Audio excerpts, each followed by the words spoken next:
Hey there, welcome into the show. You're watching Philadelphia Eagles Now. I'm Chase Sr. Thanks for hanging out here with us. And coming up on today's show, we are going to preview this Week 15 matchup between the Philadelphia Eagles and the Pittsburgh Steelers at Lincoln Financial Field in South Philadelphia.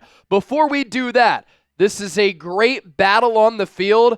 I want to make it a great competition inside the walls of Chat Sports. Here to my right is a look at our December subscriber battle between Eagles Now and our Steelers channel, Pittsburgh Steelers Talk, hosted by Jack Sperry. And since the turn of the month, Eagles Now has picked up 1,363 new subscribers, Steelers Talk 1,210. I want to continue to pummel Steelers Talk, and hopefully that's how this game goes on Sunday. And in the meantime, we're closing in on 94,000 subscribers, 180 people away from that milestone. So if you want Eagles shows that come up on your YouTube feed every single day that are informative, insightful, entertaining, thought-provoking, where you have a voice and you can stay in the know with all things birds, hit that sub button and let's preview this game right now.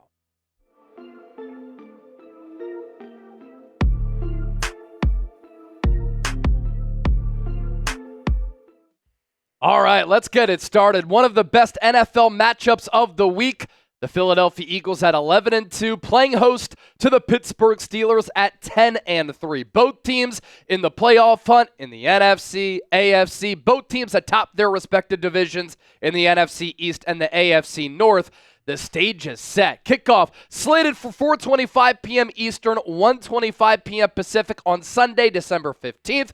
The over-under for this game, 42.5, a little bit lower as compared to usual because these are two of the top defenses in the NFL, and it's going to be a physical matchup, and because of that, might not see as many points scored as per usual, especially with Philadelphia. And the Steelers offense, they've been able to put up a lot of points since Russell Wilson became the team's starting quarterback. The Birds, the home team here, but I'm pretty surprised by this line because I think the Steelers are a really good ball club, but the Birds, 4.5-point favorites. We'll do it live. Join us on Sunday for our Eagles-Steelers watch party, and we are going to do a special extended pregame show where we're going live well before the game. 3 p.m. Eastern is when the show gets underway, and I hope that you all join us. The best place to experience an Eagles game day outside of being at the actual game. Let's begin here as well. Look at the NFC Playoff Picture. It was so big for Philadelphia to get that win against the Carolina Panthers last week and escape that trap game because they maintained distance for that number one seed and home field advantage, and they continue to be a game back of the Detroit Lions at 12-1. Seahawks in that 3 spot, Buccaneers in the 4, overtaking Atlanta after a win this week and a Falcons loss, and then the 3 wildcard teams. Minnesota at 11-2, Green Bay at 9-4, that NFC North, the best division in football this year, and then the Commanders come out of the bye at 8-5, holding on to that final wildcard spot. In the AFC Playoff Picture, Pittsburgh, the 3 seed. I like their defense coming into this year. I like some of the skill position players that they have on that roster. I had huge questions about the quarterback position. Who is it going to be? Russell Wilson, who has clearly declined over the last couple of years going into 2024. Was it going to be Justin Fields? Mike Tomlin hasn't won a playoff game in nearly a decade, and Arthur Smith was hired as offensive coordinator. He was the OC for Tennessee, used that job to get the Falcons head coaching job, but more of a run-heavy, run-centric type of OC. I'll tell you what, that offense has been pretty dynamic this year for Mike Tomlin's standards, and the Steelers have been one of the more surprise teams in the NFL this year. I think if you put them up against Kansas City and Buffalo because of their defense, they can give them a ball game in the playoffs. So the Chiefs, 12-1, number 1 seed, followed by the Bills at 10-3, the Steelers there at 10-3, the Houston Texans, a bad division in the AFC South at 8-5, and then the 3 wildcard teams, Baltimore, Los Angeles Chargers, and the Denver Broncos. In the NFC East, Philadelphia with a pretty commanding lead inside this division going into Week 15, 11-2, 3-0, a perfect record inside this division. 3 games ahead of Washington in the win and loss column with the Commanders coming off that aforementioned bye, and they have the edge 2-game lead in the loss column in the NFC East, but Philadelphia still with games remaining against the Commanders, Giants, and Cowboys. In the AFC North, the Steelers, with 4 games left, they have a 2-game lead over the Baltimore Ravens. So barring a collapse, and I think the Steelers are too good in every phase to collapse, it looks as though Pittsburgh going to be representing the AFC North in the NFL playoffs. When I scout the Eagles right now, they're arguably the most talented team in the NFL. They have the number 1 rushing attack in the league, averaging 190 rushing yards per game, led by Saquon Barkley, who leads the NFL in touches, rushing yards, yards from scrimmage, rushing yards per game, yards per carry. He is having a truly special season, and that's why he's jockeying with Josh Allen to win NFL MVP. I'll throw Lamar Jackson in that category as well, although with the Ravens being 8-5, might slide Lamar down just a little bit. And I think he's going to win NFL Offensive Player of the Year. He has completely changed the look, feel, and complexion of this Eagles offense. For Jalen Hurts, he's playing clean football. During the Eagles' 9-game winning streak, he has a combined 23 touchdowns and 1 interception. Early in the year, he was turning it over at a rapid rate. It was killing this football team. He's cleaned up those mistakes, but with that, he's been a little bit conservative. And so the Eagles' pass game has been lackluster this season, partially because they're running it so effectively, and when you run it so much, it's hard to get that pass game, which takes and requires symmetry, into a rhythm. But the Eagles' pass game does need to be better. It ranks 32nd. They had a bad day against Carolina, and so you'll take Hurts not turning the football over, but with him erring on the side of being safe, because turnovers can really kill a football team. If you lose a turnover battle, you lose about 80% of the games in the NFL. That's come with him not pulling the trigger, not being as aggressive in airing it out. We know what A.J. Brown said. And then on the defensive side of the ball for Philadelphia, this defense, during this 9-game winning streak, they've been the best number 1 overall unit in the NFL, and coming out of the bye week, they have been spectacular. Scouting the Pittsburgh Steelers, this is a terrific, loaded, and well-coached defense. At all 3 levels, they have studs. And it's led by stars, but it's also led by complementary players who are playing really good football here in 2024. And so this team in general, led by Mike Tomlin, who has never had a losing season as the head coach of the Steelers, is well-coached offense, defense, special teams. Russell Wilson has really exceeded expectations during the 2024 campaign. This is a Pittsburgh team that can do something that a lot of other teams across the league are not built to do.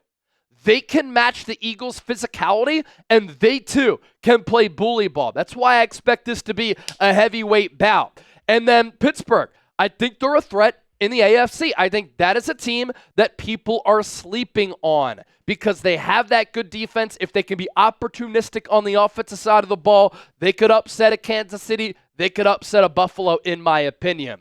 You know what's crazy, too? I'm doing some prep for this game and obviously putting together that prep for this preview. And I just started to remember when Russell Wilson was with the Seahawks, he owned Philadelphia. And in fact, that is true. The Eagles are 0-6 all-time against Russell Wilson. He has just played really good and efficient ball against any type of Philadelphia team, regardless of who they've been coached by and how talented they've been. This year in 2024, he has helped to lift this Steelers offense. His play has maximized the offensive unit. He's 6-1. He's completing just under 65% of his passes. He's thrown for just under 1,800 yards, 12 touchdowns, 3 picks, so making good decisions with the football. He's airing it out a decent bit. I mean, he's averaging 254.9 passing yards per game, and his yards per attempt, 8.4, that is a career high for the potential future Hall of Famer. And the Steelers team this year, they've had weapons. They do have weapons. They have 2 really good running backs in Najee Harris and Jalen Warren, a really good young wide receiver in George Pickens, who's a little bit wonky in between the ears, but a special player. If you're a Penn State fan, you know Pat Freiermuth very well. Penn State has really developed the heck out of tight ends. I mean, just over the last few years, Pat Freiermuth, you have Mike Gesicki, Tyler Warren is one of the most fun players to watch, in all of football. And so James Franklin has done a great job of developing and recruiting NFL-level talent. Freiermuth is another one of those players. And then Calvin Austin, a pretty good wide receiver. The Eagles could be getting lucky, though. And this is unfortunate because I wanted to see Quinyon Mitchell and Darius Slate go up against George Pickens. He missed last week's game against Cleveland due to a hamstring issue. He's going to undergo an MRI this week to see the severity of that injury and why it's not going away. And Mike Tomlin said on Tuesday, as we're recording this show on Tuesday, December 10th, 2024, that George Pickens, the star young wide receiver, is doubtful to play in this game. While Russ has owned the Eagles, Philadelphia has owned Pittsburgh in the city of brotherly love. And the Steelers haven't gotten a lot of love in South Philadelphia for decades upon decades. The Steelers have not won in Philadelphia since 1965. That is 10 straight losses. And in the last 3 games, the last one coming in 2022 when A.J. Brown went off, and he went off after he complained about targets, by the way. Keep an eye out on that. The last 3 games, Philadelphia has outscored the Steelers 84-22. So some more thoughts on this matchup. I think, given the way that these two teams are constructed, how they pride themselves on being physical, this is going to be a dogfight. And it's always a great rivalry game between two teams who don't play that often. Shoot, I think they should play every year, every other year. Pittsburgh, Philadelphia, 2 great cities in America, 2 hard-nosed blue-collar cities with proud respective histories and 2 great organizations. So I'm really excited to see this game just because of that, but also because of the football matchup that I think results in a tough, rugged ball game and a dogfight. I think both Philadelphia and Pittsburgh, 2 Super Bowl contenders. Eagles, more of a Super Bowl contender than Pittsburgh, but you can't sleep on what the Steelers have been able to do. I'm fascinated to see how the Steelers game plan against this Philadelphia Eagles offense. I think that Pittsburgh is going to straight up load the box and force Jalen Hurts to throw it, and they're going to do everything in their power to stop Saquon Barkley. Sometimes a loaded box doesn't matter against this Eagles offensive line, given how special Saquon Barkley is, but the Steelers have the horses to stop and stall this Eagles rushing attack. I think this Eagles pass game, in turn, will be tested a little bit. Joey Porter Jr., really good corner on that back end. Micah Fitzpatrick, very good safety. And Pittsburgh, for this Eagles defense, has a very balanced offense. Their offensive line has played very well. Former Eagle, Isaac Seumalo, a part of that. 2 good backs. Russell Wilson in the play action. They go heavy personnel. And just like Philadelphia, they wear teams down throughout the course of a ball game. As for the Eagles injury report, Dallas Goedert is on IR with that knee injury. Eagles expect to get him back in the ramp up to playoff time. Greg Calcaterra, his first career touchdown over the weekend against Carolina. It was pretty cool to see his brother in that viral clip celebrate that touchdown. Reed Blankenship missed last week due to a concussion. We'll see if he's able to play. Britton Covey missed that game as well because of a neck injury. Sidney Brown did not play against the Panthers because of a knee injury. And C.J. Gardner-Johnson was banged up. He got tested for a concussion. He took a big hit to the chest, had that big interception of Bryce Young. He said, I won't leave the field unless I'm dead. That's what a leader is right there. So who you got in this football game? PIT for the Pittsburgh Steelers, PHI for the Philadelphia Eagles. Let me know down in the comment section right now. And coming up and around the corner, I'm going to give you my keys to the game for the Eagles to pull out a dub. First, holidays are coming up. If you want to give a significant other something special, a friend something cool, a family member something awesome, how about you get them tickets to a Philadelphia Eagles game? Shoot, what if Christmas came early and you gifted somebody some Eagles-Steelers tickets and a potential Super Bowl 59 preview for this Pennsylvania Keystone State rivalry game? Game time can hook you up. Best seats at the lowest price guaranteed. Prices drop as the event gets closer. And as we get closer to kickoff, with this game being this week, you can save some coin. You can see the view from your seat before you buy, so you know exactly what to expect when you arrive. And I love that feature because I want to know the price point and the vantage point from the seats that my butt will be sitting in. And it's not just an app for sporting events. You can go to concerts, comedy shows, theater events, and a whole lot more. So download the Game Time app, create an account, Use the code CHATSPORTS, CHATSPORTS. Terms apply. First purchase only. You get $20 off. Take the guesswork out of buying tickets with today's sponsor. They have flash deals, zone deals, and a whole lot more. You can see for yourself as we put that link down below in the show notes and attached to the pinned comment of today's Philadelphia Eagles. Now, let's move forward here with our preview. This is what the Philadelphia Eagles have to do to win their 10th straight game, which would be a franchise record, and take down the Pittsburgh Steelers in Week 15 at Lincoln Financial Field. And if the Eagles get that dub, they will move their record to a dominant 12-2 and stay within striking distance for that number 1 seed and home field advantage in the NFC. And hopefully the drama between Brandon Graham, Jalen Hurts, and A.J. Brown doesn't result in a late season collapse like it did last year when some of these players and coaches weren't on the same page. Nick Sirianni did say this week, the vibes are not like 2023. The vibes are like 2022, and I hope he's right. I think he is right. I think this Eagles team is special. How the Eagles stack up this year on both sides of the ball, let's take a look at that here. Philadelphia averaging 26.3 points per game. That's 8th among 32 teams. They're 7th in yards per game at 371.1. 12th in yards per play at 5.8. The passing game bringing down that number a little bit because Saquon Barkley is averaging 6.1 yards per carry himself. The Eagles 8th on third downs at 43.4%, and they're starting to get a little bit better in the red zone. They're up to 9th at 59.1%. That means anytime you get inside the 20, how often are you converting those drives into touchdowns? Defensively, what a job Vic Fangio has done. And also Howie Roseman, because these players that he's drafted have taken that leap that they needed to take in order for this Eagles defense to flush what was a nightmarish 2023 season.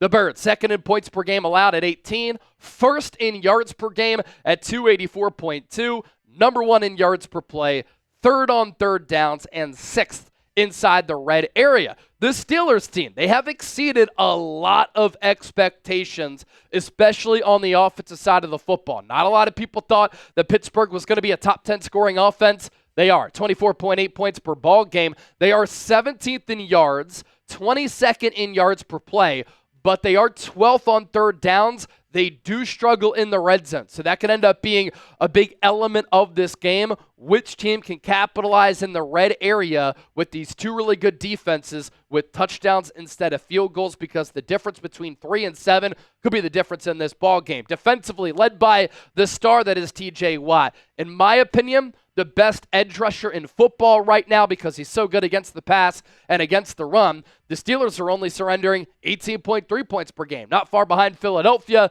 7th in yards per game, 8th in yards per play, 2nd best third down defense. So they're getting off the field, getting that ball back into the hands of the offense. They don't give up a lot of elongated drives in which the opposition matriculates downfield to eat up clock. And the Steelers defense in the red zone about middle of the pack here. So again, that's why that's a key, 53.6%. So my keys to the game here. I know A.J. Brown after that Panthers game said, what's my biggest worry? Passing. I think Philadelphia still needs to stick with their identity. That's playing bully ball, that's playing smash mouth, that's running behind this elite offensive line and utilizing the MVP candidate that is Saquon Barkley. Just because A.J. Brown isn't happy with the pass game, and yes, it does need to improve, doesn't mean that Kellen Moore has to overcompensate to make him happy, take you away from your strengths, and then all of a sudden you go pass happy and you ignore why you are who you are right now, which is the run game. Philadelphia has the number 1 rushing offense in the National Football League. Take advantage of that. Lean on that offensive line. It has worked up to this point, and that's why Philadelphia is in that number 2 spot in the NFC, having won 9 games in a row. That being said, Jalen Hurts might need to make some throws in this football game, and Philadelphia might have to win, partially because of the arm of Jalen Hurts, because this Steelers defense against the run, very much like Baltimore a couple of weeks ago, stout, very good. The opposing rush play percentage. Teams are running it only 37.9% of the time. That's fourth in the NFL. But Pittsburgh is giving up just 4.1 yards per rush. That's sixth. So 2 yards less than what Saquon is averaging. Rushes per game, 22.4. Second in the NFL. So again, teams don't run it a lot against Pittsburgh. Partially they can't. They also air it out. Rushing yards per game, 91.5. That's fourth in the league. And then rushing touchdowns per game, 0.9. That's 13th. That Steelers rush defense will be stacked up against this Eagles rushing offense. The Eagles, the number one most run-heavy team in the NFL at 56.5%. Their yards per rush as a team, number two at 5.2. Rushes per game, that's carries, also number one, 36.4 on average. Philadelphia putting up nearly 200 yards of rushing per ball game, 190.5, and then the rushing touchdowns because of Saquon, because of Jalen Hurts being dominant with the brotherly shove, 1.9, almost 2 rushing touchdowns per ball game. That is also atop the league for Philadelphia. And of course, the Eagles, led by the special season of Saquon Barkley, the spectacular playmaker that he is, against Carolina in Week 14. He broke LaShawn McCoy's record for the most rushing yards in a single season. In 14 weeks, he already has 266 carries for 1,623 yards. He's averaging 124.8 rushing yards per game and 11 touchdowns. You look at how that previous record-breaking season for LaShawn McCoy stacked up there on the left side of your screen. Key to the game number 2. What a great matchup that we will have between right tackle Lane Johnson and TJ Watt, who's always primarily lined up usually as the left defensive end. So TJ Watt and Lane Johnson will be going at it all throughout the ball game. This will be a 60-minute clash that is one of the best matchups that you will see in an NFL game. And I encourage you, don't just watch the football in this game. Watch the right tackle against the left defensive end matchup between Watt and Johnson, two of the best, most dominant players in all of football. TJ Watt this year, overall Pro Football Focus grade of 92.4. That is second among 201 edge rushers in the sport. He has a pass rush grade of 88. That is eighth. He has a Pro Football Focus run defense grade of 92.2.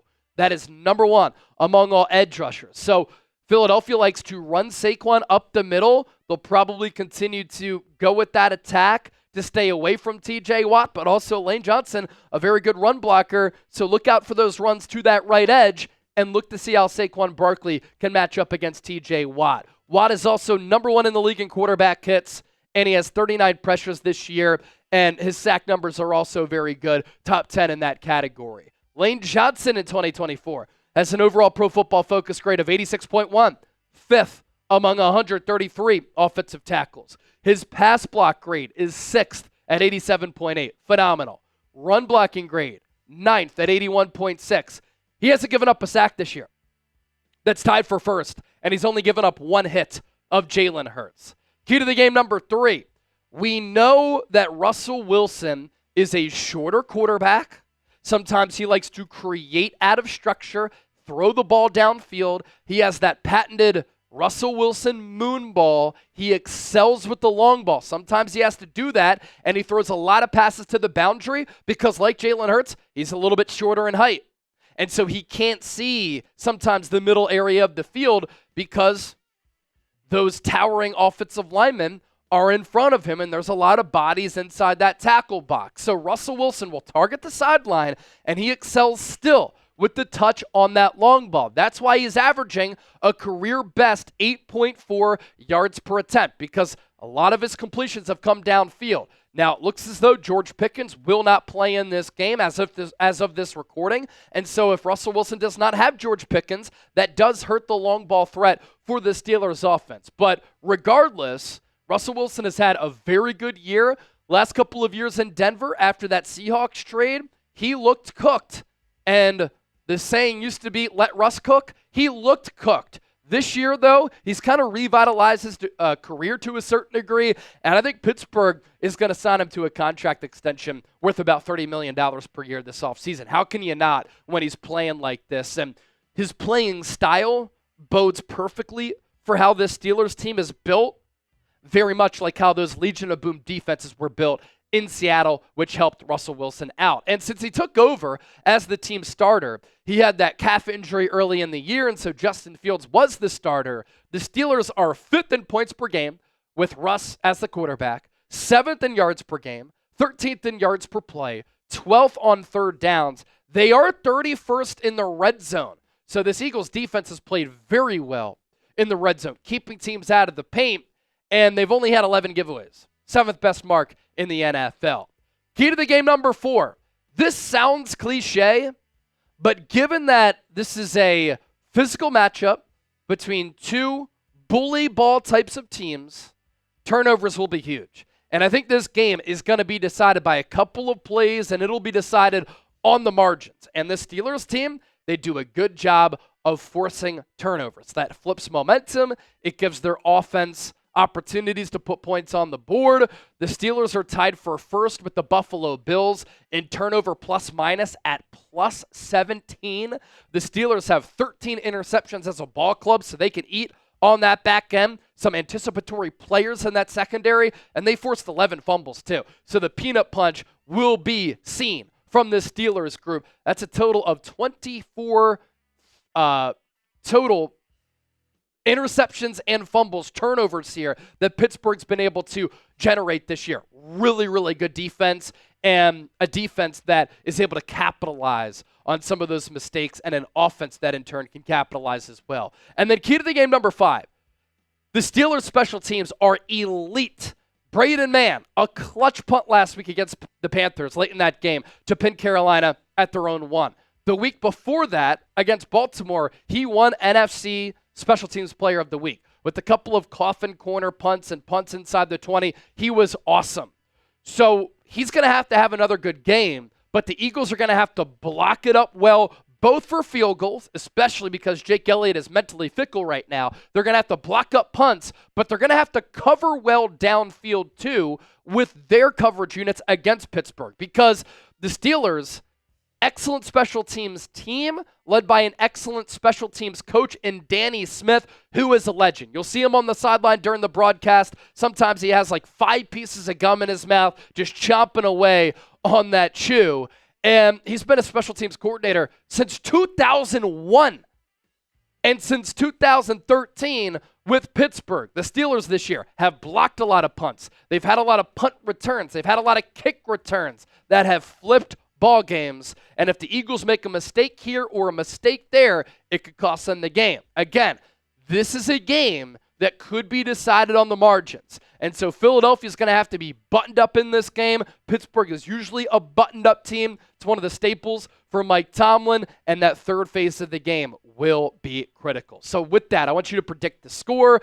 Best Eagles-Steelers preview that you'll see on YouTube. Let me know down in the comment section, and here is my prediction. I think it's a close game, and I think that the Eagles win late on a Jake Elliott field goal. These two teams go back and forth. They trade some shots, and it's one of those games that's a little bit low scoring, but a knock 'em out, drag 'em out type of ball game, 23-20. I'm rocking with Philadelphia. And another reminder, we will be live for our Eagles-Steelers watch party, a special extended pregame show. We care about you. We love you. We want to thank you for all of the support. So we're going live a little bit earlier. Don't forget to subscribe.